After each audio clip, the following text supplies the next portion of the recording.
No sé desde dónde me estás escuchando. Quizás estás doblando la ropa, limpiando el piso de tu cocina o volviendo a casa después de un largo turno con los hombros pesados por el cansancio. La luz de la mañana se filtra a través de cortinas gastadas, proyectando sombras sobre manos callosas que han fregado más suelos que sueños. Otro día comienza con la misma plegaria silenciosa pidiendo fuerza. No importa qué hora sea, pero te prometo, la historia de hoy te sorprenderá. El grito estridente del despertador atraviesa las delgadas paredes del apartamento de Carmen Hernández a las 4:30 de la mañana. Ya no lo necesita. Su cuerpo ha memorizado este ritmo después de 15 años de servicio. Las tablas del suelo crujen bajo sus pies descalzos mientras se mueve en la oscuridad de su pequeño estudio en el tercer piso de un desgastado edificio de ladrillos en La Villita, el corazón resiliente de Chicago. El radiador tose y farfulla, ofreciendo poco calor contra el frío de octubre que se cuela por las ventanas de un solo panel. Las manos de Carmen, marcadas por las líneas del trabajo y el sacrificio, buscan el vestido floreado y descolorido que cuelga de un gancho detrás de la puerta de su habitación. La tela se ha suavizado con incontables lavados, pero está limpia y planchada, una dignidad que lleva como armadura. Se trenza el cabello canoso con una eficiencia practicada, cada mechón tenso y seguro, lista para otro día de trabajo invisible en un mundo que apenas reconoce su existencia. La cocina, apenas más grande que un armario, contiene lo esencial: un pequeño refrigerador que zumba con esfuerzo, una estufa de 2 hornillas que requiere maña para encender y una mesa de madera marcada por años de uso. Carmen prepara su almuerzo: 2 sándwiches de jamón y queso envueltos en papel encerado, una manzana algo golpeada pero dulce, y un termo de café lo suficientemente fuerte como para alimentar la esperanza. La bolsa de papel estraza cruje mientras la dobla con cuidado. Esta modesta comida es su único lujo en un día que se extenderá por casi 12 horas. A través de su ventana, la ciudad despierta con sonidos familiares: camiones de basura retumbando por las calles estrechas, el zumbido distante del tren de la línea rosa que lleva a los primeros viajeros, y las risas de los niños que resuenan desde el patio de recreo de abajo. Este barrio respira vida, cálida, real y humana. Las madres llaman a sus hijos en español, los ancianos se reúnen alrededor de mesas de dominó en los portales y el aroma de las tortillas recién hechas se escapa de las tienditas de la esquina. Aquí Carmen es conocida. Es doña Carmen, la mujer que envía dinero a su madre en Guadalajara cada mes, que ayudó a la señora Morales cuando su esposo sufrió un infarto, que nunca falta a la misa del domingo en la parroquia de Nuestra Señora de Guadalupe. Pero a las 5:45, Carmen cierra la puerta de su casa y comienza el viaje hacia otro mundo completamente diferente. Sus botas gastadas repiquetean contra el concreto mientras camina 6 cuadras hasta la estación de la línea rosa en Ashland, pasando junto a murales que cuentan historias de lucha y sueños, frente a tiendas con letreros pintados a mano y escaparates llenos de vestidos de quinceañera que brillan como promesas. El aire de la madrugada transporta el olor a pan dulce de la panadería y a café de los locales abiertos 24 horas, mezclándose con el escape de los autobuses urbanos y la lejana humedad del río. El andén del tren se llena con las almas trabajadoras de Chicago, celadores de hospital que se dirigen a sus turnos matutinos, guardias de seguridad que terminan sus servicios nocturnos, mujeres de la limpieza como ella que llevan bolsas de papel similares y una determinación silenciosa.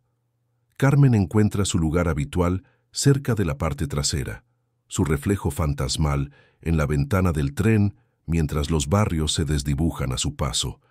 La ciudad se transforma ante sus ojos, los edificios desgastados dan paso a torres relucientes, los jardines comunitarios ceden ante parques bien cuidados, y los rostros a su alrededor se vuelven más pálidos, más caros, más distantes.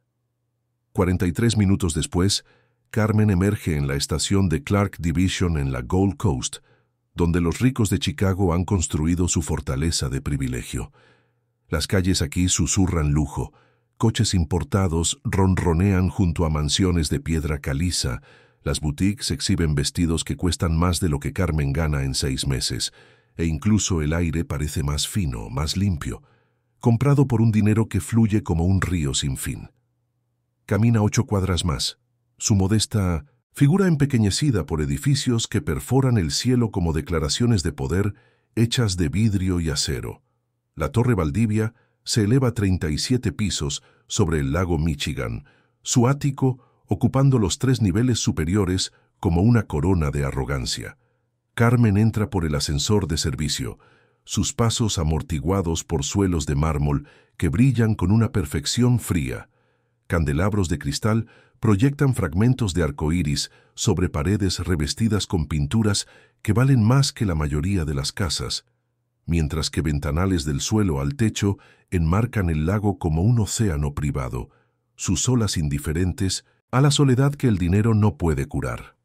Arturo Valdivia construyó su fortuna metódicamente, convirtiendo la modesta firma de inversión de su padre en un imperio de $800 millones. Su cartera se extendía a través de desarrollos inmobiliarios, acciones tecnológicas, inversiones en criptomonedas que se multiplicaban como oro digital y cuentas en el extranjero que protegían su riqueza tanto de los impuestos como de la conciencia. Las revistas financieras lo presentaban en sus portadas, llamándolo el mago de la bolsa, elogiando su habilidad para predecir las fluctuaciones del mercado y capitalizar la desesperación de otros. Sin embargo, a pesar de todos sus activos, de todas sus ganancias de capital y rendimientos de dividendos, Arturo poseía algo que ninguna cantidad de dinero podía comprar, un vacío tan profundo que resonaba en cada habitación de su magnífica prisión. El ático reflejaba el alma de su dueño, hermoso pero estéril, caro pero frío. Muebles de cuero italiano estaban dispuestos en perfecta simetría, nunca tocados por el confort humano. Una mesa de comedor tallada en una sola pieza de caoba podía sentar a 12 personas, pero solo servía a la soledad. La cocina, equipada con electrodomésticos de nivel profesional y abastecida con delicias de todo el mundo, producía comidas que Arturo comía solo, mientras revisaba informes de ganancias que no significaban nada cuando el beneficio se medía solo en dólares, nunca en alegría. Hace 3 años, el cáncer le había robado a su esposa Margarita, llevándose con ella los últimos vestigios de calidez de su hogar. Ella había sido su ancla, la única persona que veía más allá de su riqueza al muchacho asustado de Cícero que había luchado por alcanzar el éxito. Después del funeral, después de que las condolencias y la comida que traen los vecinos dejaron de llegar, Arturo se refugió en su trabajo con la devoción de un monje que busca la salvación en los números. Su cartera creció, pero su corazón se marchitó. Sus hijos, Miguel, de 26 años, abogado en San Francisco, y Sofía, de 24, cursando una maestría en Boston, llamaban obedientemente cada pocas semanas, sus conversaciones forzadas por resentimientos no expresados y distancias geográficas que medían más que kilómetros. Cuando Carmen llegó por primera vez al ático hace 6 meses, recomendada por una agencia especializada en discreción y calidad, Arturo apenas la miró. La anterior empleada, una mujer de lengua afilada llamada señora Jiménez, había renunciado tras descubrir que trabajar para un millonario en duelo significaba navegar por cambios de humor tan impredecibles como el mercado de valores. Carmen entró a la entrevista de servicio con su mejor vestido de iglesia, las manos cruzadas, la mirada respetuosamente baja pero sin perderse nada. El puesto requiere puntualidad absoluta, había dicho Arturo, sin levantar la vista de la pantalla de su portátil donde los precios de las criptomonedas fluctuaban en tiempo real. No tolero robos, chismes ni llamadas personales durante el horario de trabajo. Serás responsable de la limpieza, la lavandería y la preparación de comidas básicas. Recibo visitas en raras ocasiones, así que la mayoría de los días trabajarás sola. El salario es competitivo, pero exijo perfección. Carmen había asentido en silencio, comprendiendo que su frialdad era una armadura, no crueldad. Había trabajado para familias ricas antes, la familia Harrison en Lincoln Park, que solo le hablaba para criticar, los Goldberg en Evanston, que le descontaban del sueldo los platos rotos, la viuda Richardson, que contaba las toallas y acusaba a Carmen de llevarse el jabón. Reconocía la soledad particular que cultiva la riqueza, la forma en que el dinero aísla a las personas, de la conexión humana mientras las rodea de objetos hermosos que nunca podrán devolverles el amor. Su primer día comenzó a las 6 de la mañana. Carmen abrió la entrada de servicio con una llave que se sentía pesada de responsabilidad y miedo. El ático exhalaba silencio mientras se movía por habitaciones que mostraban el éxito de Arturo, pero ocultaban su dolor. Comenzó en la cocina, limpiando superficies que ya estaban impecables, organizando especias que nunca se habían usado, puliendo electrodomésticos que le devolvían el reflejo de su propio rostro. Una mujer cuyo valor se medía por su invisibilidad. Arturo apareció a las 7:30, vestido con un traje gris marengo que costaba más que el alquiler mensual de Carmen. Se movía por sus dominios como un fantasma que atormentaba su propia vida, deteniéndose para revisar las cotizaciones en su teléfono mientras su café se enfriaba. No reconoció la presencia de Carmen, pero ella a veces sentía su atención, un peso de observación mientras trabajaba. Le quitaba el polvo a los muebles a su alrededor mientras él realizaba conferencias telefónicas sobre fondos de cobertura y carteras de criptomonedas, sus movimientos sincronizados con el ritmo de su imperio financiero. Los otros miembros del personal, un cocinero a tiempo parcial llamado Javier, que preparaba comidas elaboradas que a menudo no se comían, y un supervisor de mantenimiento llamado Fernando, que venía 2 veces por semana para atender el corazón mecánico del edificio, trataban a Carmen con la displicencia casual reservada para aquellos considerados reemplazables. Javier, un graduado de escuela culinaria, cuyas ambiciones se habían reducido a servir a un hombre que apenas probaba la comida, hacía comentarios mordaces sobre la apariencia sencilla y el comportamiento tranquilo de Carmen. Fernando la ignoraba por completo, como si reconocer su existencia pudiera disminuir de alguna manera su propia importancia en la jerarquía del hogar. Pero Carmen continuó su trabajo con la paciencia de una piedra pulida por el agua. Aprendió los secretos del ático, qué tablas del suelo crujían al pisarlas, qué ventanas captaban mejor la luz de la mañana, como el sol de la tarde pintaba rectángulos dorados en el suelo de la sala que nadie se detenía a admirar. También descubrió los hábitos de Arturo, cómo se paraba junto a las ventanas del este cada mañana con su primera taza de café, mirando el lago Michigan como si buscara respuestas en sus olas, cómo trabajaba hasta altas horas de la noche, la luz de su oficina visible desde la cocina mientras ella preparaba su cena. Cómo a veces se detenía en los pasillos, como si escuchara una voz que nunca volvería a llamarlo. El ático guardaba susurros de la vida que había sido. Las gafas de lectura de Margarita todavía en la mesita de noche del dormitorio, su taza de té favorita sin lavar en el fregadero de la cocina, un crucigrama a medio terminar sobre la mesa del desayuno, con su letra desvaneciéndose como la memoria misma. Arturo había conservado estos artefactos de amor como un curador de museo, temeroso de perturbarlos, pero incapaz de vivir plenamente en su presencia. Carmen entendía este tipo de duelo, la forma en que la pérdida podía congelar un corazón en el tiempo, mientras el mundo seguía girando a su alrededor. Los días pasaron en una cuidadosa rutina.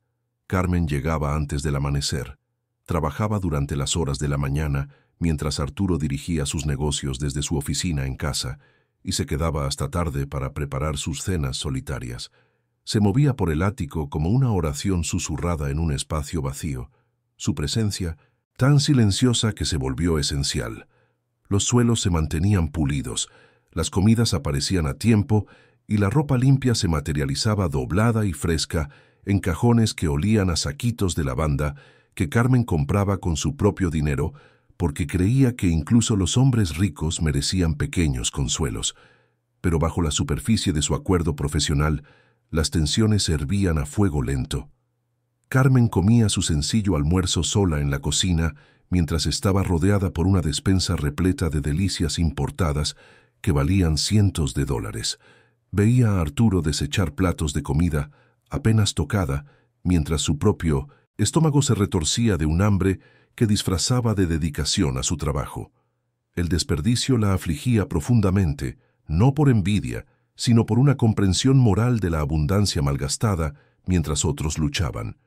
En su barrio, la abuela Rojas racionaba el arroz para llegar a fin de mes, y las madres adolescentes trabajaban turnos dobles para poder comprar leche de fórmula. Aquí, frutas exóticas se pudrían en cuencos de cristal, mientras un hombre con un patrimonio de casi $1.000 millones revolvía la comida en su plato como un niño malcriado. Una fría lluvia de otoño comenzó a caer un jueves por la mañana de octubre, golpeando las ventanas del ático como dedos que buscan entrar. Carmen llegó y encontró a Arturo en su cocina, examinando el contenido de su refrigerador con la expresión de un hombre que se enfrenta a una ecuación imposible. Los restos del asado de la elaborada cena de Javier estaban intactos, quesos caros desarrollaban manchas azules en sus envoltorios importados, y verduras que costaban más por kilo de lo que Carmen ganaba en un día se marchitaban en su gloria orgánica. Lo vio cerrar la puerta del refrigerador con un suspiro de frustración y tomar su teléfono para pedir comida a domicilio, probablemente de uno de los restaurantes de lujo que entregan a clientes ricos que han olvidado cómo cocinar para sí mismos.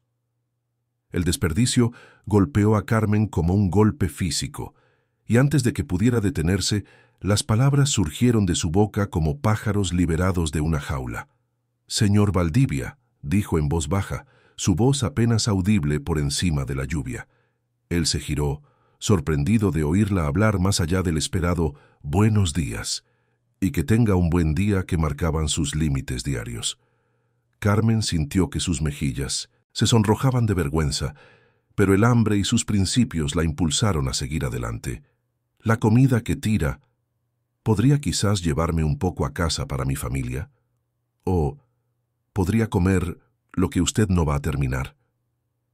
La pregunta quedó suspendida en el aire entre ellos como un puente que ninguno esperaba cruzar. Arturo Valdivia, maestro de los mercados y manipulador de millones, experimentó algo que no había sentido en años, una genuina sorpresa ante la honestidad humana.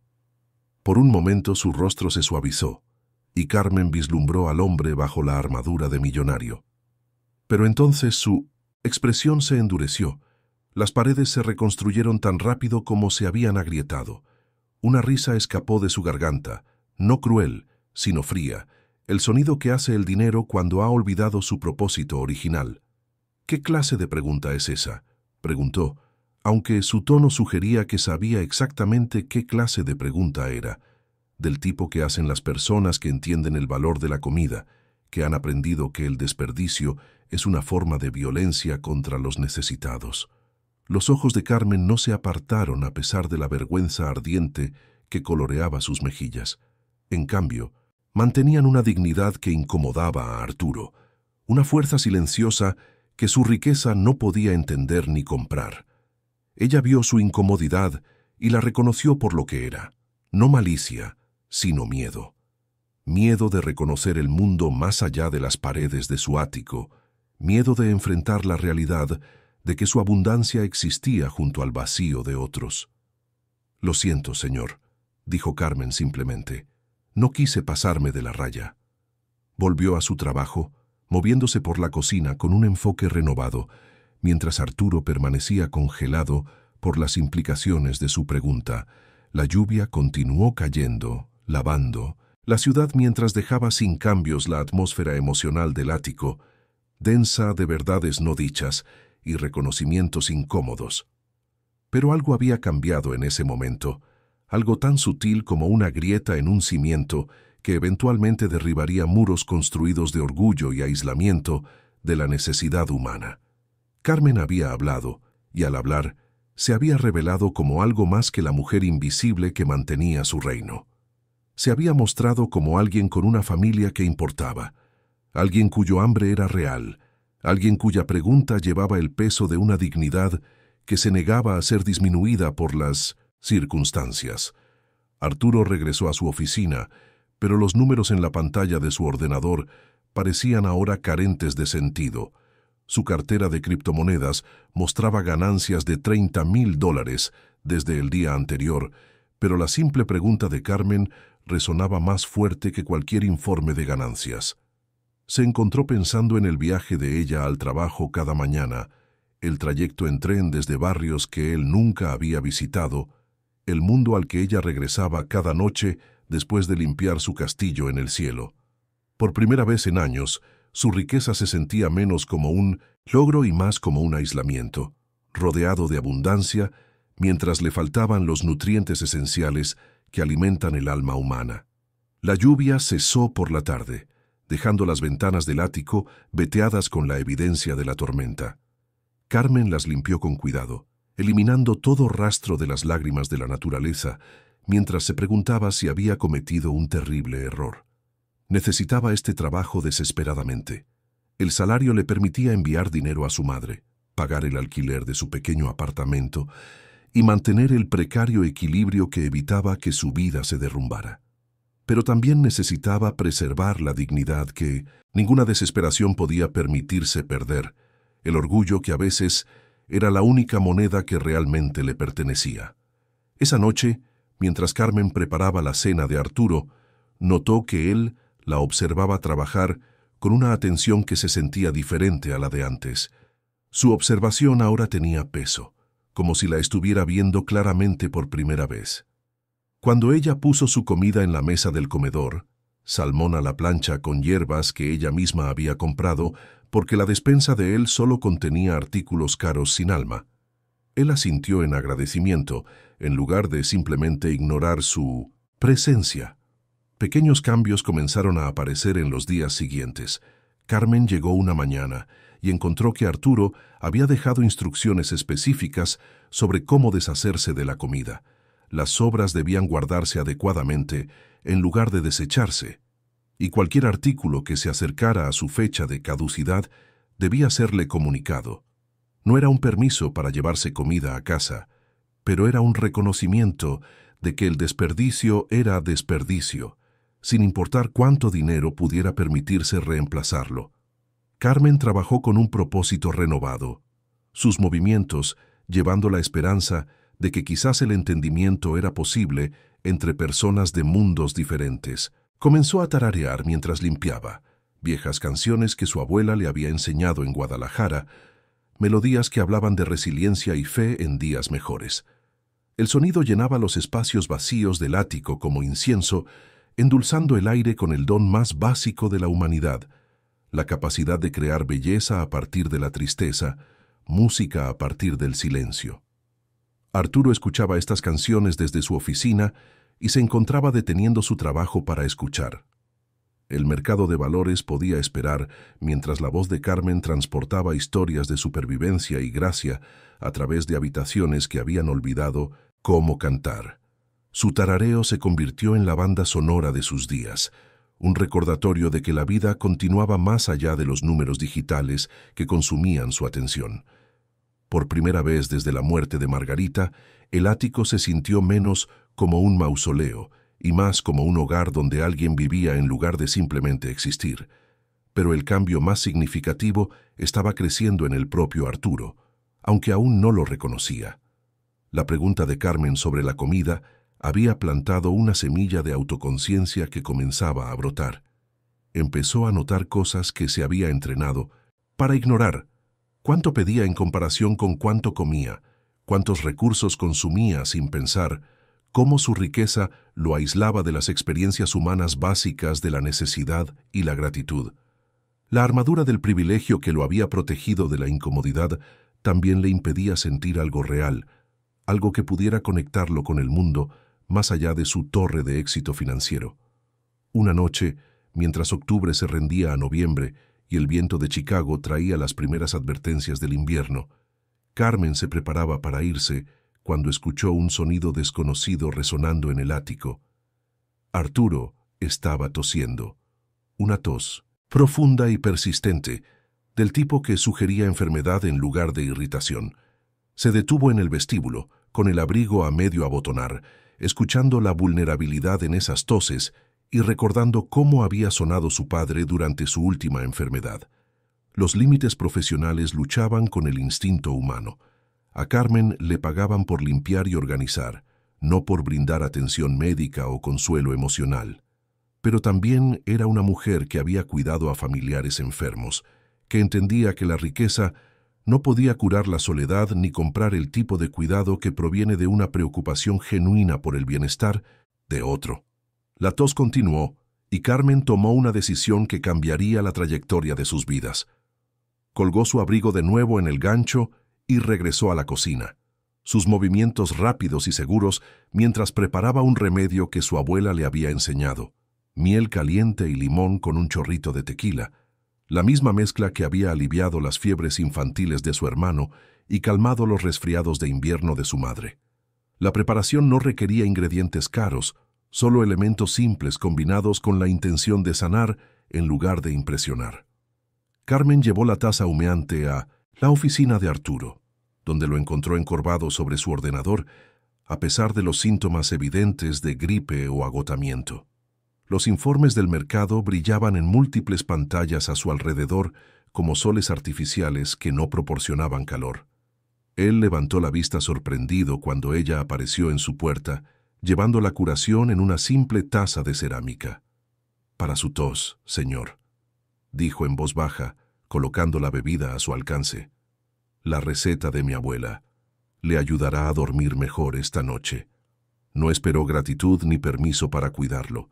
Simplemente ofreció lo que tenía y regresó a su limpieza nocturna, dejando a Arturo solo con la bondad líquida y la comprensión de que alguien se había dado cuenta de su malestar sin esperar pago ni reconocimiento.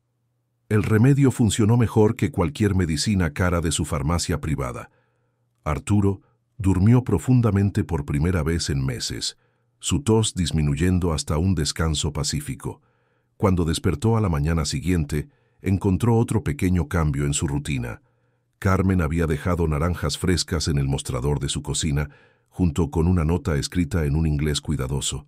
«Vitamina C para su salud, señor. Cuídese». Este simple gesto rompió algo en el mundo cuidadosamente controlado de Arturo. Alguien lo estaba cuidando, no porque le pagaran por hacerlo, sino porque reconocían su humanidad bajo su riqueza. El cuidado de Carmen no tenía precio ni expectativas de un aumento de sueldo o un trato especial. Se lo daba libremente, como la luz cae sobre ricos y pobres por igual, sin discriminación ni agenda. Durante las siguientes semanas, mientras el otoño de Chicago descendía hacia el invierno temprano, la relación entre Carmen y Arturo comenzó a evolucionar más allá de empleador y empleada. Ella continuó su trabajo con la misma meticulosa atención al detalle, pero ahora sus interacciones llevaban una calidez que antes había estado ausente. Cuando Arturo trabajaba hasta tarde, Carmen dejaba la cena calentándose en el horno en lugar de simplemente preparar platos fríos. Cuando parecía particularmente estresado después de difíciles llamadas telefónicas sobre la volatilidad del mercado, le preparaba café como su abuela le había enseñado, lo suficientemente fuerte para despertar a un muerto, lo suficientemente dulce para hacer la vida soportable. Arturo, mientras tanto, se encontró prestando atención a los patrones y preferencias de Carmen. Notó que ella nunca usaba la costosa loción de manos en los baños de invitados, sino que aplicaba una crema humilde que dejaba sus manos con olor a vainilla y almendras. Observó que traía la misma bolsa de papel para el almuerzo todos los días, comiendo sándwiches de jamón y queso mientras estaba rodeada de una cocina repleta de delicias importadas. Comenzó a dejar fruta donde ella la encontraría, diciéndose a sí mismo que era simplemente una gestión práctica del inventario perecedero, aunque la verdad era más profunda que tales justificaciones. El propio ático comenzó a reflejar estos cambios. Las ventanas permanecían abiertas más tiempo, permitiendo que la sinfonía urbana de Chicago fluyera a través de habitaciones que habían estado herméticamente selladas contra la vida. El tarareo de Carmen se volvió más frecuente y confiado, sus melodías tejiéndose a lo largo del día como un hilo dorado que unía las horas. Aparecieron plantas, pequeñas suculentas que Carmen cuidaba con una eficiencia suave, trayendo vida a espacios que solo habían conocido la belleza artificial. Una tarde gris de diciembre, mientras una lluvia helada convertía la ciudad en un palacio de cristal de hielo, Carmen estaba limpiando el estudio de Arturo cuando accidentalmente derribó una fotografía enmarcada de su escritorio. Al agacharse para enderezarla, la imagen captó su atención. Un Arturo más joven de pie junto a una mujer hermosa, con ojos amables y una sonrisa contagiosa, ambos riendo de alguna broma compartida que la cámara había capturado en sus rostros. «Esa es Margarita», dijo Arturo desde detrás de ella, su voz suave por el recuerdo y la pérdida. Carmen no lo había oído entrar en la habitación, pero no se sobresaltó. En cambio, estudió la fotografía con la atención que merecía, reconociendo el amor cuando lo veía preservado en plata y cristal. «Era muy hermosa», dijo Carmen simplemente, «y feliz. Se puede ver en sus ojos cuánto lo amaba». Las palabras no eran halagos, sino una observación del tipo de verdad que proviene de toda una vida observando a la gente y entendiendo los lenguajes que hablan los corazones cuando sus dueños creen que nadie está escuchando. Arturo se puso al lado de Carmen, ambos mirando la fotografía que se había convertido en un santuario de lo que había perdido. «Murió hace 3 años», dijo. «Cáncer. Tuvimos 28 años juntos y no fue suficiente. Nunca habría sido suficiente». Su voz llevaba el duelo particular de los viudos que han descubierto que el amor no muere con la persona amada. Continúa ardiendo en los corazones de los supervivientes como una llama eterna que no proporciona calor. Los propios ojos de Carmen se suavizaron con reconocimiento. «Mi esposo murió hace 12 años», dijo en voz baja. «Un infarto. Solo tenía 47. Tuvimos 2 años hermosos juntos después de casarnos y toda una vida de sueños que el destino nos arrebató». Su voz no contenía autocompasión, solo la aceptación que proviene de aprender a llevar la pérdida como una carga preciosa que enseña al corazón sobre su propia capacidad de resistencia. Permanecieron juntos en un cómodo silencio. 2 personas que habían aprendido que el duelo era amor sin un lugar a donde ir. La fotografía les sonreía, capturando un momento en que la felicidad parecía permanente y el futuro se extendía como un verano sin fin. Afuera, el viento invernal de Chicago aullaba alrededor de la torre, pero adentro el aire se sentía cálido con una comprensión compartida. «Le habrías caído bien», dijo Arturo finalmente. Margarita creía que la riqueza era una responsabilidad, no un privilegio. Solía decir que el dinero era solo energía y que dependía de nosotros determinar si esa energía creaba belleza o destrucción en el mundo. Hizo una pausa, recordando las discusiones que habían tenido sobre su dedicación a acumular activos frente al deseo de ella de usar su fortuna con fines benéficos. «Después de que murió, olvidé esa lección. El dinero se convirtió en un lugar donde esconderme en lugar de una herramienta para construir». Carmen asintió, comprendiendo sin juzgar. «El duelo nos hace olvidar muchas cosas», dijo, «pero el amor nos enseña a recordarlas de nuevo, cuando estamos listos». Con cuidado volvió a colocar la fotografía en su lugar de honor en su escritorio, sus movimientos reverentes como si manejara objetos sagrados.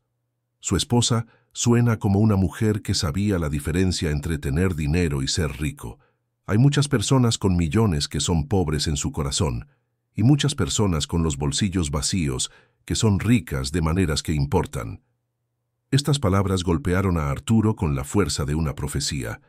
Había pasado 3 años acumulando riqueza como una forma de automedicación, creyendo que aumentar su patrimonio neto podría de alguna manera llenar el vacío que la muerte de Margarita había tallado en su alma. Su cartera de inversiones se había hinchado a niveles sin precedentes, pero su capacidad para la alegría se había marchitado proporcionalmente. Había confundido el crecimiento financiero con la curación emocional, confundiendo números más grandes con un propósito más profundo. Esa noche, mientras Carmen se preparaba para su largo viaje a casa, Arturo hizo un gesto sin precedentes. Apareció en la cocina con una bolsa de compras, verduras frescas, quesos importados, una botella de vino de su colección privada que valía más que el salario semanal de Carmen. Para su familia, dijo simplemente, sin mirarla a los ojos porque la generosidad se sentía extraña después de años de acaparar tanto dinero como energía emocional. Carmen miró la bolsa, comprendiendo su significado. Esto no era caridad, sino reconocimiento. Un reconocimiento de que ella tenía una vida más allá de estas paredes, personas que le importaban, necesidades que su trabajo aquí solo abordaba parcialmente. «Gracias, señor», dijo en voz baja. «Mi madre disfrutará de las verduras frescas. No ha podido permitirse esa calidad desde que su artritis le dificultó trabajar». El intercambio marcó un punto de inflexión en su relación. Arturo comenzó a dejar pequeños regalos ocasionalmente, nunca de manera ostentosa, nunca con fanfarria, pero de forma consistente. Pan fresco de la panadería cara, de la calle, una bufanda cálida cuando el invierno de Chicago se volvía particularmente brutal, un libro de poesía en español que había pedido en línea sin saber si a Carmen le gustaba leer. Estos gestos provenían de un lugar más profundo que la culpa o la obligación. Surgían de un creciente reconocimiento de que el bienestar de Carmen le importaba, no como empleada, sino como un ser humano cuya felicidad se había conectado de alguna manera con la suya. Carmen, mientras tanto, extendió su cuidado más allá de los requisitos profesionales. Notó cuando las camisas de Arturo necesitaban remiendos y las reparó con puntadas tan pequeñas que eran casi invisibles. Cuando él mencionó que extrañaba el pastel de 3 leches de su abuela, Carmen investigó recetas y le presentó un postre que sabía a recuerdo, dulce de nostalgia y cálido con el amor que la cocina puede transmitir cuando se hace con un cuidado intencional. El ático se transformó gradualmente, convirtiéndose menos en un museo y más en un hogar. Las cortinas permanecían abiertas más tiempo, permitiendo que la luz natural pintara las habitaciones con los cambiantes estados de ánimo de Chicago.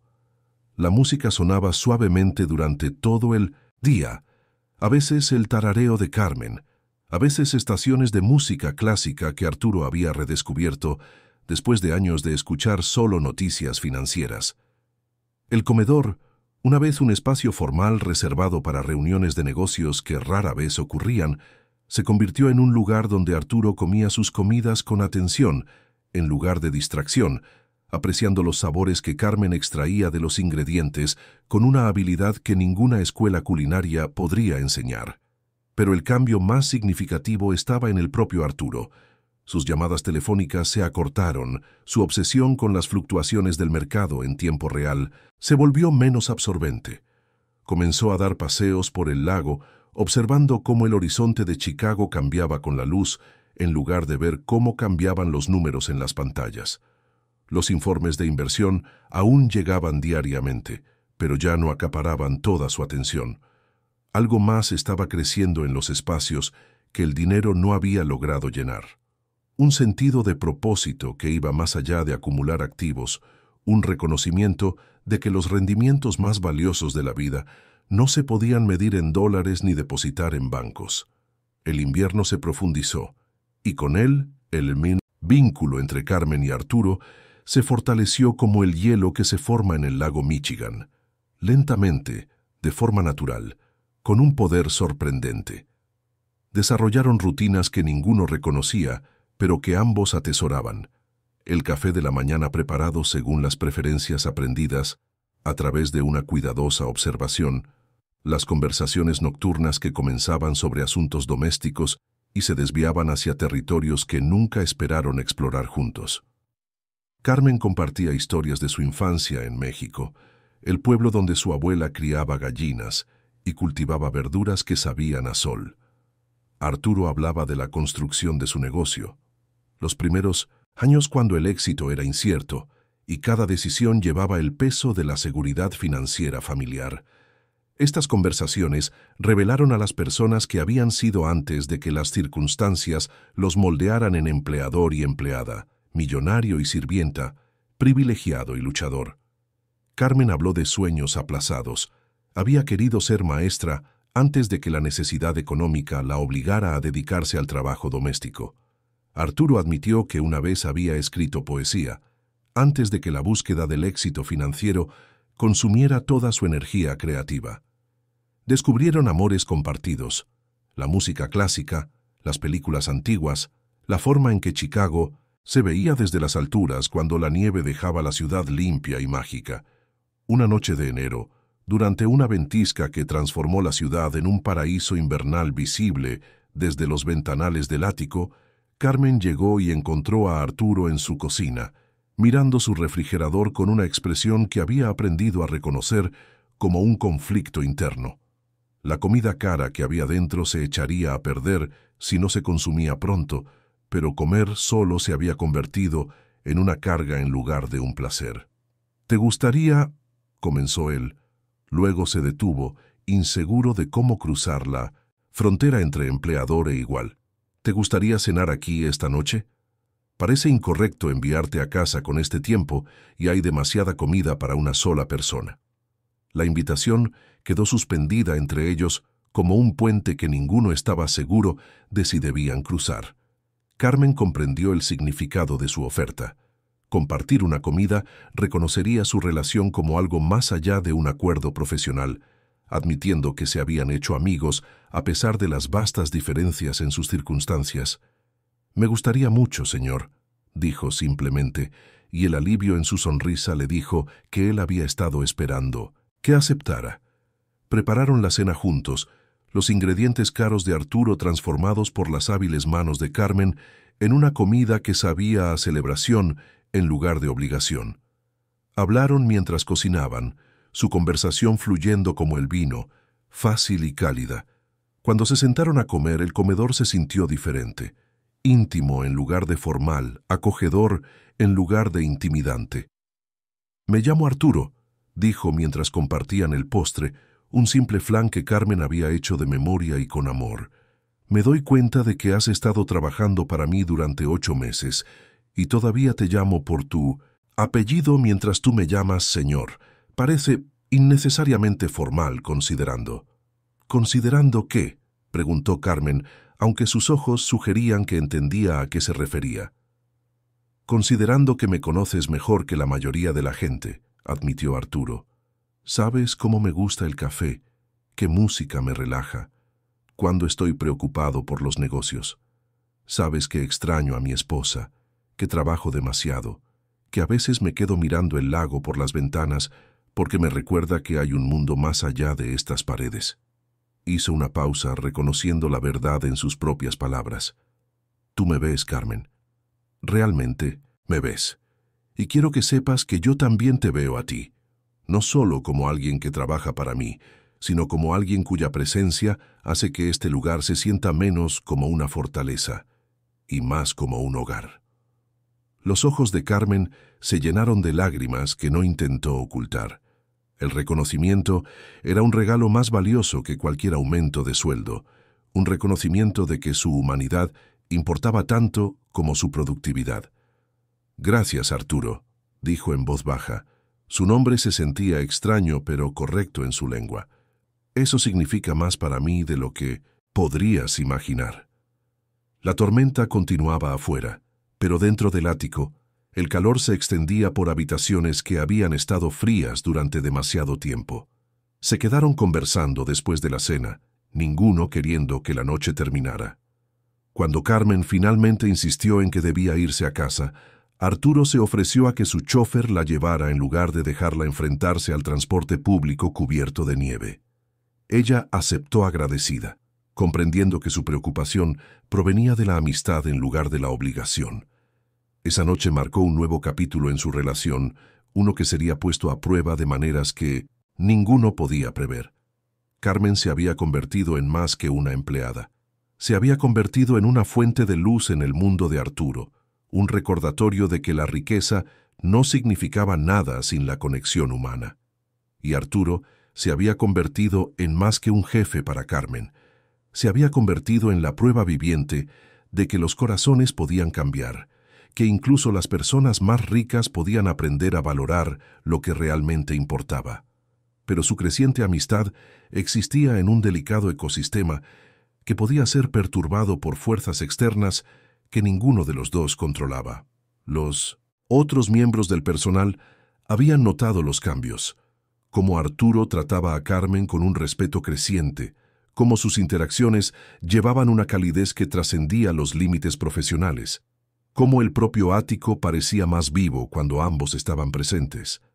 Algunos estaban complacidos con los cambios positivos, pero otros se sentían amenazados por la creciente influencia de Carmen, celosos de la atención y el reconocimiento que recibía. Javier, el cocinero a tiempo parcial cuyas credenciales de escuela culinaria le habían ganado poco respeto en la casa de Arturo, resentía particularmente el papel en expansión de Carmen. La veía preparar comidas sencillas que Arturo elogiaba con entusiasmo, mientras sus propias creaciones elaboradas pasaban en gran parte desapercibidas. La desigualdad hería su orgullo profesional y alimentaba resentimientos que pronto se convertirían en algo más peligroso que los celos profesionales.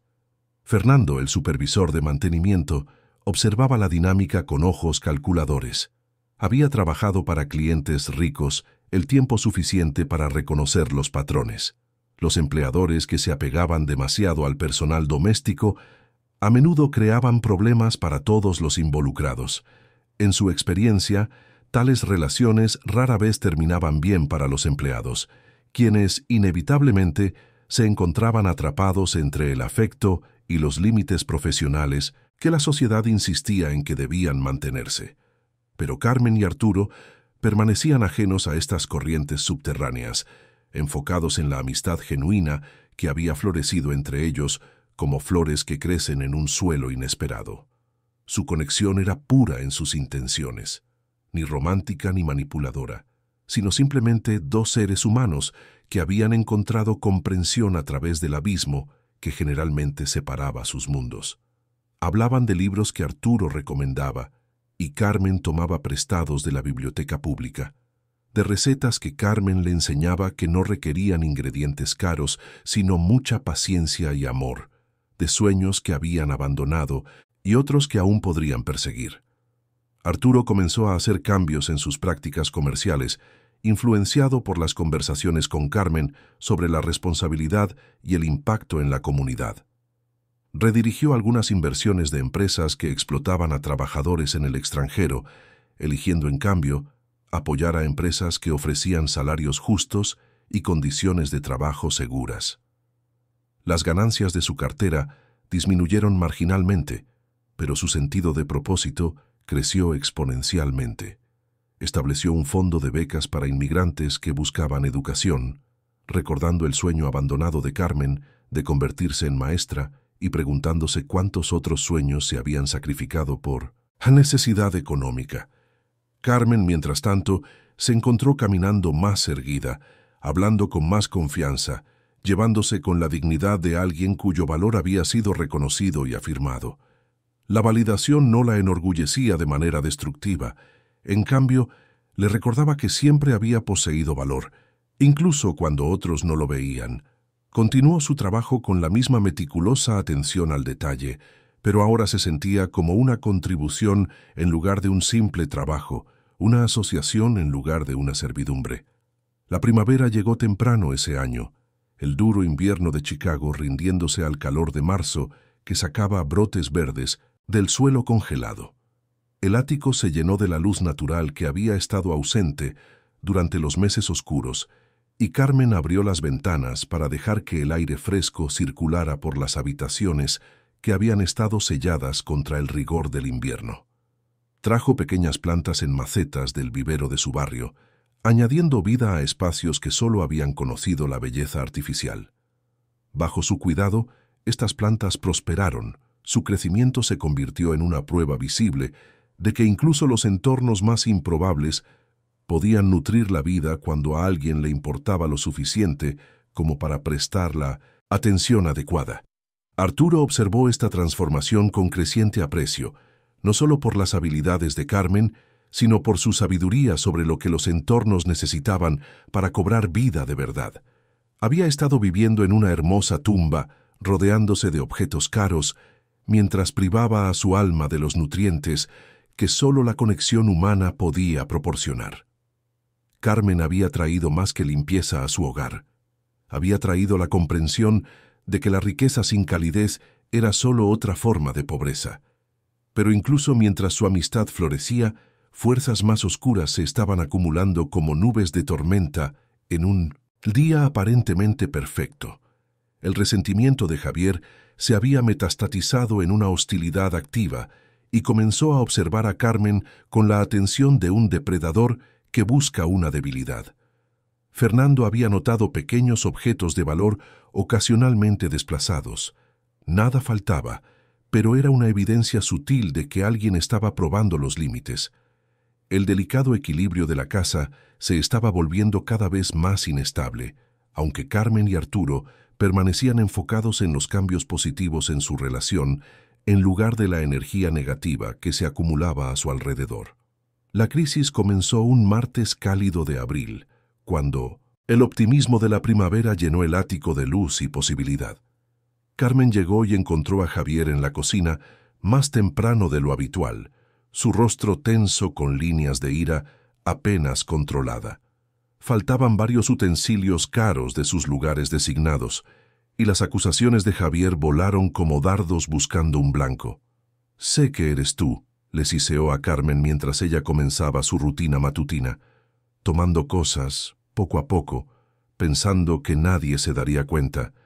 «Pero yo me doy cuenta de todo en mi cocina».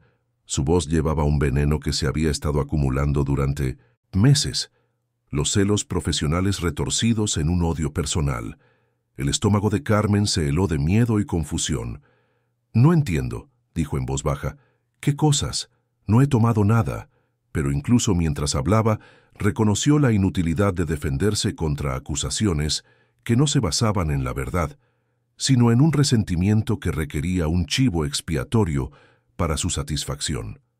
La sonrisa de Javier no contenía calidez, solo el triunfo de haber encontrado finalmente un arma para usar contra la mujer, que de alguna manera se había ganado el respeto de su empleador sin poseer sus credenciales ni su sentido de derecho. «Veremos qué piensa el señor Valdivia de que su empleada de confianza sea una ladrona», dijo, las palabras llevando implicaciones que destruirían todo lo que Carmen había trabajado para construir. La confrontación escaló rápidamente. Las acusaciones de Javier se volvieron más elaboradas y seguras mientras construía una narrativa que pintaba a Carmen como una mujer manipuladora que había usado su posición para robarle a un hombre demasiado solitario para ver a través de sus engaños. Fernando apareció atraído por las voces altas y su testimonio añadió peso a las afirmaciones de Javier. De hecho, había notado objetos desplazados, dijo, aunque había asumido que era simplemente descuido en lugar de un robo deliberado. Cuando Arturo regresó a casa esa noche, encontró su hogar en caos, con acusaciones y negaciones volando entre los miembros del personal como metralla de una explosión. Javier presentó su caso con la confianza de alguien que creía sus propias mentiras, mientras Carmen permanecía en silencio, su dignidad intacta, pero su posición desmoronándose bajo el peso de un falso testimonio y pruebas circunstanciales que parecían condenatorias para cualquiera que quisiera creerlas.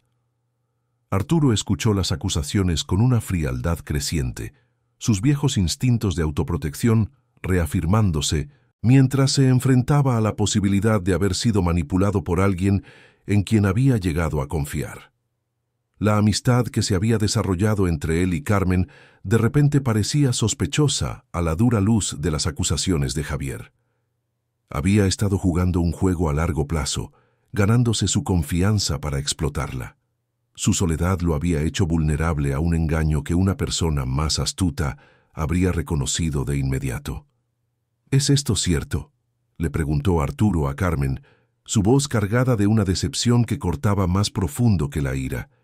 Ella lo miró con ojos que no contenían culpa, sino mucha tristeza, reconociendo que su amistad había sido lo suficientemente frágil como para romperse bajo una presión que no debería haber tenido que soportar.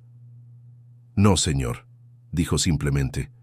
Nunca he tomado nada de su casa excepto el salario que me paga y la amabilidad que me ha mostrado. Sus palabras sonaban a verdad, pero la verdad era un lujo que Arturo ya no podía permitirse. Su mundo se había construido sobre la sospecha y el cálculo cuidadoso.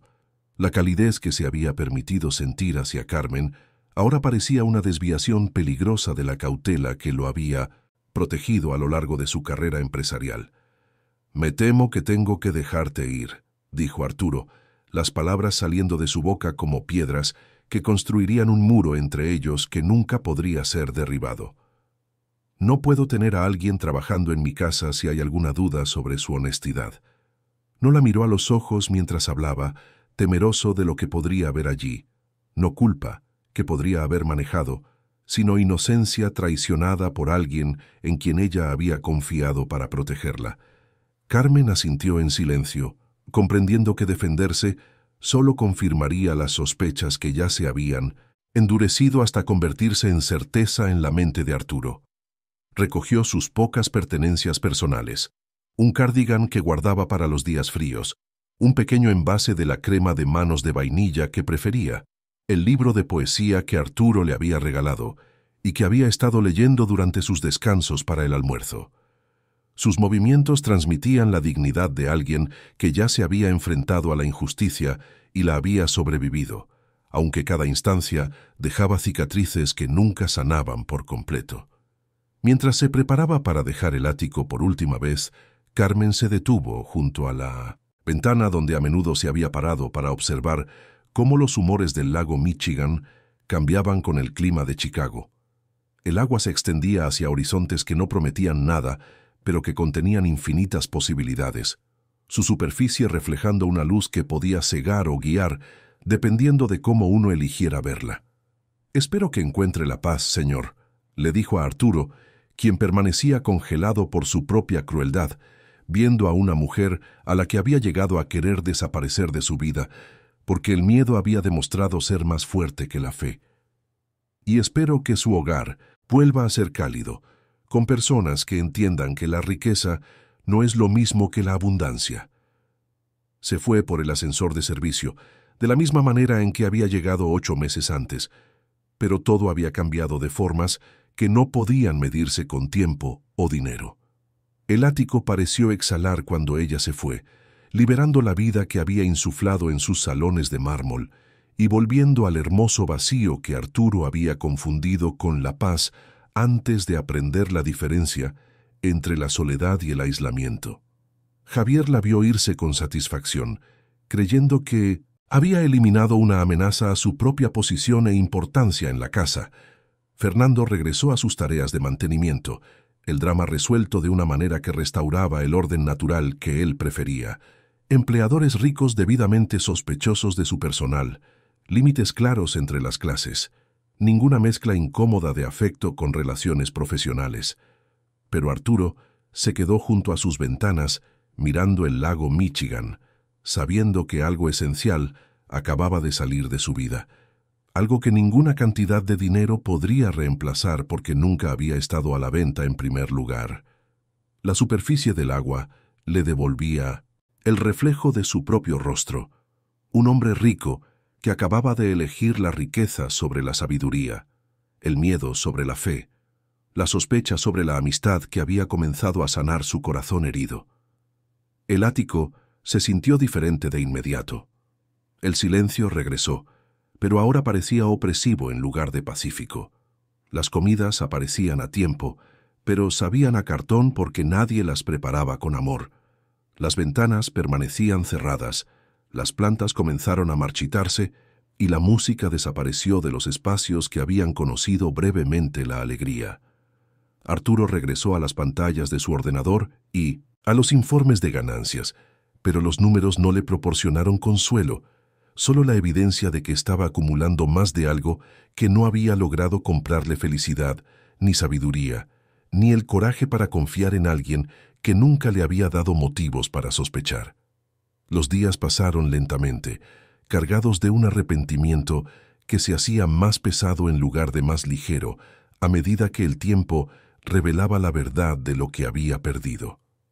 Carmen No había dejado dirección de reenvío, no había hecho discursos dramáticos, no había solicitado ninguna indemnización más allá de lo que su contrato requería. Simplemente había desaparecido de su vida tan silenciosamente como había entrado en ella, dejando solo recuerdos de calidez y el persistente aroma de la crema de manos de vainilla que le recordaba a diario su error. 2 semanas después de la partida de Carmen, los utensilios desaparecidos fueron descubiertos en el propio casillero de Javier, empañados y ocultos bajo sus pertenencias personales como la evidencia de un crimen que había sido cuidadosamente escenificado. Fernando los encontró durante una inspección de rutina de los casilleros y su presencia creó un misterio que se desentrañó rápidamente una vez investigado. Las elaboradas mentiras de Javier se derrumbaron bajo el escrutinio, revelando a un hombre cuya envidia lo había llevado a incriminar a una mujer inocente, cuyo único crimen había sido ganarse un reconocimiento que él creía que le pertenecía. Arturo miró los utensilios recuperados con emociones demasiado complejas para nombres simples.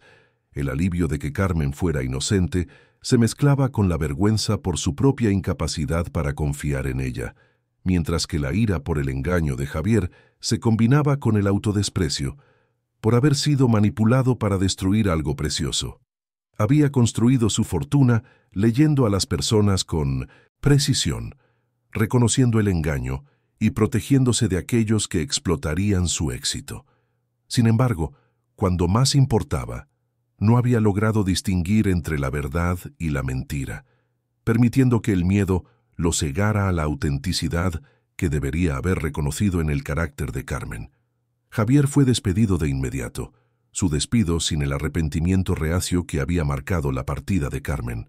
Fernando recibió una severa reprimenda por su papel en las falsas acusaciones, su futuro empleo condicionado a su comprensión de que la lealtad a su empleador incluía proteger a los miembros inocentes del personal de colegas maliciosos. Pero estas acciones administrativas se sentían huecas para Arturo, como tratar de reparar una obra maestra después de prenderle fuego, técnicamente posible, pero nunca verdaderamente restaurador. La búsqueda de Carmen comenzó de inmediato, impulsada por la culpa y un anhelo que se hacía más fuerte, a medida que Arturo se daba cuenta de cuánto había significado su presencia en su existencia diaria. Su investigador privado la localizó con bastante rapidez. Había regresado a su pequeño apartamento en La Villita, reanudando la vida que había mantenido antes de que sus caminos se cruzaran. Pero saber dónde vivía era diferente a saber cómo acercarse a ella, cómo disculparse por traicionar una confianza que se le había dado libremente y que él había recibido descuidadamente. Arturo condujo por el barrio de Carmen por primera vez, su coche caro llamando la atención entre los vehículos de clase trabajadora, estacionados en calles llenas de pequeños negocios y lugares de reunión comunitarios. El contraste entre este mundo y el suyo lo golpeó con fuerza. Aquí, la vida sucedía en las aceras y los portales, en las tienditas de la esquina y los centros comunitarios, con una energía y autenticidad que su riqueza le había impedido experimentar. Los niños jugaban a juegos que requerían imaginación en lugar de equipos caros. Los ancianos se reunían para compartir historias y sabiduría en lugar de estrategias de inversión, y el aroma de la comida casera se escapaba de las ventanas abiertas para dar la bienvenida a los vecinos en lugar de excluirlos. Encontró a Carmen en un pequeño carrito en La Villita, vendiendo tamales que preparaba en su propia cocina, las mismas manos que habían limpiado su ático, ahora creando comida que alimentaba a su comunidad con orgullo y habilidad. Se veía igual pero diferente, aún digna, aún elegante, pero con la independencia de alguien que había recordado que su valor era intrínseco, en lugar de depender del reconocimiento de los demás. Su reencuentro fue incómodo al principio, cargado de historia y dolor que no podía ser descartado simplemente porque la verdad finalmente había salido a la luz. Carmen fue educada pero distante, su calidez reemplazada por un cuidadoso profesionalismo que le recordó a Arturo su primer encuentro. No expresó ira, La ira habría sido más fácil de soportar que la tranquila tristeza que reconocía que su amistad había sido real, pero frágil, hermosa, pero no construida para soportar las presiones que mundos diferentes inevitablemente creaban. «Vine a disculparme», dijo Arturo simplemente, de pie junto a su carrito mientras la sinfonía urbana de Chicago sonaba a su alrededor. Bocinas de coches y risas de niños, músicos callejeros y vendedores pregonando sus productos. «Y a preguntarte si considerarías volver. La casa no es la misma sin ti. Yo no soy el mismo sin ti». Las manos de Carmen continuaron preparando tamales mientras consideraba sus palabras, sus movimientos automáticos por años de práctica. «Algunas cosas, una vez rotas, permanecen rotas», dijo finalmente. «La confianza es como un plato fino, hermoso cuando está entero, pero una vez que se rompe no se puede reparar a su fuerza original». Pero incluso mientras hablaba, Arturo pudo ver algo en sus ojos que sugería la posibilidad del perdón, aunque quizás no del olvido. Carmen había aprendido a esperar decepciones de personas cuya riqueza las hacía sospechar de los motivos de todos, pero también había visto evidencia de que los corazones podían cambiar cuando se les daba una razón y una oportunidad adecuadas. «Sé que no merezco otra oportunidad», dijo Arturo, «pero te pido una de todos modos, no solo como empleador, sino como alguien que aprendió lo que significaba la amistad al perderla. Tenías razón sobre la riqueza y la abundancia. Yo era rico en dinero, pero pobre en todo lo que importaba. Tú me mostraste la diferencia, y la deseché porque tenía miedo de que me engañaran. Pero el verdadero tonto fue el hombre que tuvo algo genuino y no pudo reconocer su valor». Hablaron durante mucho tiempo, de pie junto al carrito de tamales de Carmen, mientras su barrio fluía a su alrededor, como un río que lleva la vida en toda su compleja belleza. Otros vendedores saludaban a Carmen, los niños compraban antojitos con monedas cuidadosamente ahorradas. Los clientes mayores se quedaban para compartir noticias y chismes en la mezcla de español e inglés que hacía que esta comunidad se sintiera como una familia extendida. Arturo observó este mundo con un nuevo aprecio, entendiendo que la humildad y la gracia de Carmen provenían de pertenecer a algo más grande que el éxito o el fracaso individual. Finalmente, Carmen aceptó regresar, pero con condiciones que reconocían cómo había cambiado su relación. Volvería a trabajar para él, pero como una socia igualitaria en el mantenimiento de su hogar, en lugar de simplemente una empleada que seguía órdenes.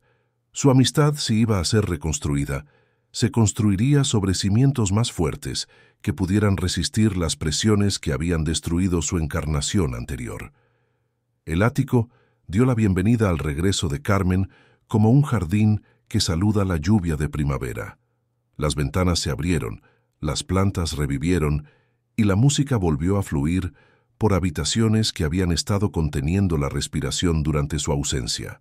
Pero la atmósfera era diferente ahora, más madura, menos inocente, atemperada por la experiencia que les había enseñado tanto a Carmen como a Arturo que la confianza es preciosa precisamente porque es frágil, que la amistad entre personas de mundos diferentes requiere atención constante y protección contra las fuerzas externas que la destruirían sin malicia, pero con la indiferencia casual de los sistemas que prefieren mantener la distancia entre las clases. Las prácticas comerciales de Arturo continuaron evolucionando, influenciadas por el ejemplo de Carmen de encontrar riqueza en las cosas simples y significado en el servicio a los demás. Sus actividades filantrópicas se expandieron más allá de las donaciones con ventajas fiscales para incluir la participación personal en organizaciones comunitarias que Carmen le presentó, programas de alfabetización para adultos inmigrantes, iniciativas de capacitación laboral que ayudaban a los trabajadores domésticos a desarrollar habilidades adicionales, fondos de becas que apoyaban a jóvenes de familias trabajadoras que soñaban con la educación, pero carecían de recursos para perseguirla. Carmen, mientras tanto, se volvió más segura al expresar sus opiniones y compartir su sabiduría, entendiendo que Arturo valoraba sus ideas sobre la naturaleza humana y la responsabilidad comunitaria. Lo ayudó a navegar las relaciones con sus hijos, quienes gradualmente comenzaron a llamar a casa con más frecuencia a medida que aumentaba la disponibilidad emocional de su padre. Su presencia en el ático no lo hizo sentir como un lugar diferente. Lo ayudó a convertirse en el hogar que siempre había tenido el potencial de ser. Pasaron los meses, cambiaron las estaciones y los ritmos de Chicago continuaron llevando tanto a Carmen como a Arturo a través de experiencias que profundizaron su amistad mientras respetaban los límites que los diferentes orígenes inevitablemente creaban. Compartían comidas con más frecuencia, conversaciones que iban desde asuntos domésticos prácticos hasta discusiones filosóficas sobre el propósito y el significado. Carmen le enseñó a Arturo recetas que requerían paciencia en lugar de ingredientes caros, mientras que él compartía libros y música que expandían el mundo de ella de maneras que el dinero no podía medir. Su relación se convirtió en un puente entre mundos que rara vez se conectaban de manera significativa, no borrando las diferencias entre la riqueza y la vida de la clase trabajadora, sino creando un espacio donde el respeto mutuo y el afecto genuino podían florecer a pesar de esas diferencias. Los visitantes del ático a menudo comentaban sobre la atmósfera de calidez y autenticidad que lo distinguía de otros hogares ricos que habían experimentado, aunque rara vez entendían que la diferencia provenía de la presencia de Carmen y la creciente sabiduría de Arturo sobre lo que hacía que los espacios se sintieran verdaderamente vivos. Una tarde a fines de la primavera, mientras el horizonte de Chicago brillaba con la luz del atardecer que transformaba el acero y el vidrio en oro y ámbar, Carmen y Arturo se sentaron en su terraza con vistas al lago Michigan. El agua se extendía hacia horizontes que no prometían nada, pero que contenían infinitas posibilidades. Su superficie lo suficientemente tranquila como para reflejar los cambiantes estados de ánimo del cielo. Observaron en un cómodo silencio dos personas que habían aprendido que la amistad podía sobrevivir a la traición si ambas partes estaban dispuestas a hacer el trabajo de reconstruirla con materiales más fuertes. ¿Alguna vez te preguntas qué habría pasado si no hubiera preguntado por la comida desperdiciada?, preguntó Carmen, su voz lo suficientemente suave como para mezclarse con la brisa del atardecer. Arturo consideró la pregunta seriamente, reconociéndola como algo más que una curiosidad casual. «Creo que habría seguido viviendo sin estar realmente vivo», dijo, «acumulando riqueza mientras perdía todo lo que la hacía valiosa. Hiciste una simple pregunta que cambió toda mi comprensión de la abundancia y la escasez, del tener y el ser. Y yo aprendí que a veces las personas a las que servimos necesitan sanar tanto como las personas que las sirven», respondió Carmen. «La riqueza puede ser una prisión tan confinada como la pobreza, solo que con barrotes más cómodos». Hizo una pausa, observando los veleros navegar las suaves corrientes del lago como oraciones buscando respuestas. Ambos estábamos heridos de diferentes maneras, y de alguna manera, ayudarnos mutuamente a sanar se hizo posible. Mientras la oscuridad se cernía sobre Chicago, las luces comenzaron a aparecer en las ventanas de toda la ciudad. Familias reunidas para cenar, estudiantes leyendo a la luz de las lámparas, trabajadores del turno de noche, comenzando su día mientras otros terminaban el suyo. La vista desde el ático de Arturo abarcaba todas estas vidas, cada una importante, cada una con esperanzas, sueños y luchas que la riqueza podía aliviar pero no eliminar por completo. Carmen y Arturo continuaron sentados juntos, dos personas que habían descubierto que la curación era posible a través de cualquier división, económica, cultural, emocional, cuando se abordaba con un deseo genuino de comprender en lugar de juzgar. Su amistad se había convertido en la prueba de que se pueden construir puentes entre dos mundos cualesquiera si ambos lados están dispuestos a encontrarse en el medio, llevando consigo el respeto y el reconocimiento de una humanidad compartida a pesar de las diferentes circunstancias. «Tengo algo para ti», dijo Arturo finalmente, metiendo la mano en el bolsillo de su chaqueta para sacar un sobre. «No es un bono ni un regalo, sino algo que debería haberte dado hace mucho tiempo».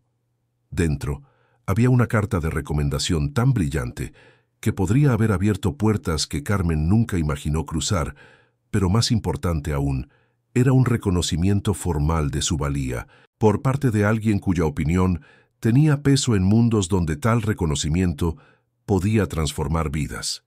Carmen leyó la carta con atención, comprendiendo su significado no solo como un documento profesional, sino como una prueba de que su dignidad y competencia habían sido verdaderamente vistas y valoradas. «Gracias», dijo simplemente, aunque las palabras llevaban profundidades de gratitud por un reconocimiento que iba mucho más allá de las referencias laborales. Permanecieron en la terraza hasta tarde, su conversación divagando por temas que los amigos discuten cuando el tiempo parece abundante y la conexión se siente preciosa. La ciudad debajo de ellos continuó con sus ritmos nocturnos, el tráfico disminuyendo a los viajeros esenciales, los restaurantes tardíos sirviendo a los últimos clientes, los guardias de seguridad comenzando rondas que protegerían a los ciudadanos dormidos hasta que el amanecer trajera nuevas posibilidades. Finalmente, Carmen se preparó para su viaje a casa, el mismo trayecto que había hecho cientos de veces, pero que ahora recorría con una comprensión diferente de su propio valor y del impacto que un servicio silencioso podía tener en corazones que parecían impenetrables, pero que en realidad estaban hambrientos de una conexión humana genuina. Arturo la acompañó hasta el ascensor de servicio, un gesto que reconocía que su relación había trascendido los simples límites de empleador-empleado para convertirse en algo más raro y valioso. «¿A la misma hora mañana?», preguntó, aunque ambos entendían que su futuro estaba seguro de maneras que iban más allá de los contratos laborales. «A la misma hora mañana», confirmó Carmen, entrando en el ascensor que la llevaría de regreso a su propio mundo, su propio barrio, su propia vida que era rica de maneras que el dinero no podía medir pero sí apreciar. Cuando las puertas del ascensor se cerraron, Arturo regresó a su ático, que ya no se sentía como una hermosa prisión, sino como un hogar donde la vida auténtica sucedía a diario. La presencia de Carmen le había enseñado que la riqueza era una responsabilidad que venía con oportunidades para crear belleza, fomentar el crecimiento y construir puentes a través de los abismos que la sociedad construía entre personas cuyas circunstancias diferían, pero cuya humanidad esencial permanecía constante. Las plantas que Carmen había introducido continuaban prosperando. Su crecimiento era una prueba visible de que incluso los entornos más improbables podían nutrir la vida cuando a alguien le importaba lo suficiente como para prestar la atención adecuada.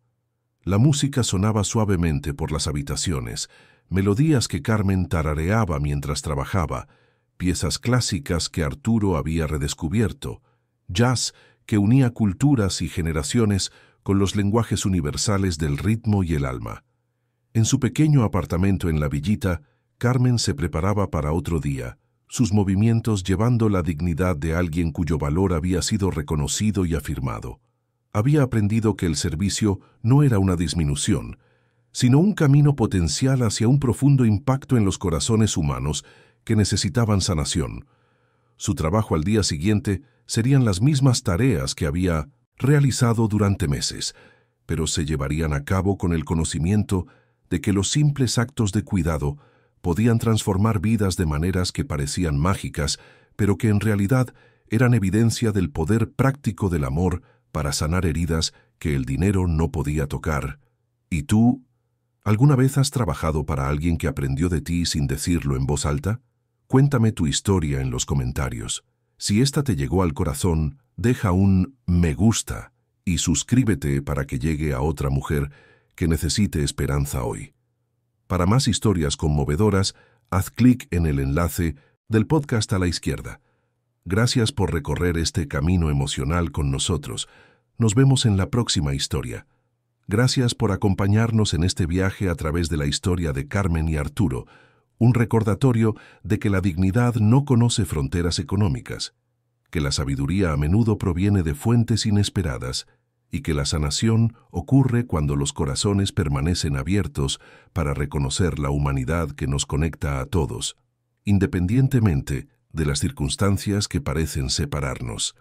Su amistad se convirtió en la prueba de que se pueden construir puentes entre dos mundos cualesquiera cuando ambos lados se acercan con respeto, reconocimiento y el coraje de ver más allá de las diferencias superficiales hacia las experiencias compartidas de pérdida, esperanza y la necesidad universal de conexión que nos hace a todos ricos de las maneras que más importan.